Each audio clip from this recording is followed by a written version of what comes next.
Hi, everybody. It's John DePietro. I am with Brad Campbell, who's the executive director of the Home Builders and Remodelers Association of Western Massachusetts. And, Brad, the home show is over, but, you know, the hours for the home show are over. But really, isn't the work just beginning? Oh, John, there's no question.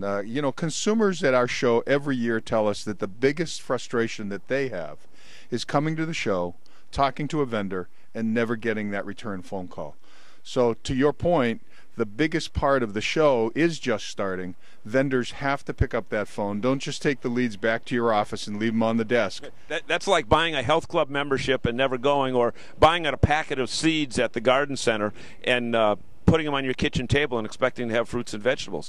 It's so important to follow up.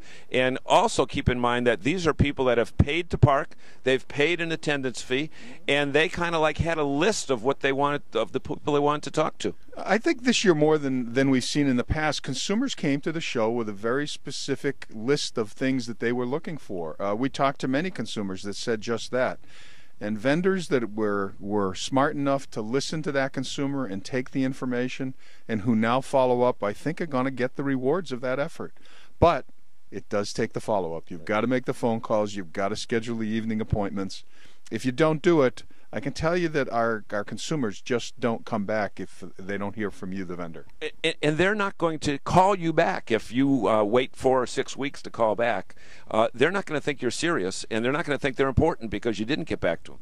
And that is true, too. I mean, consumers want the vendor that really wants their business to get a hold of them. That's why they went to the home show in the first place. That's why they thought you were there, was to get their business. So follow up on that stuff. Get those consumers thinking about what they want to do, and you'll have a successful show, and that'll make next year's show even better. Great. So taking it from one show to the next, but getting some business in between makes it all worthwhile. It should. That's what it's all about. We want to have everybody happy and be back with us next year. Great. And that's the story for this year's home show. And remember, follow up on those leads.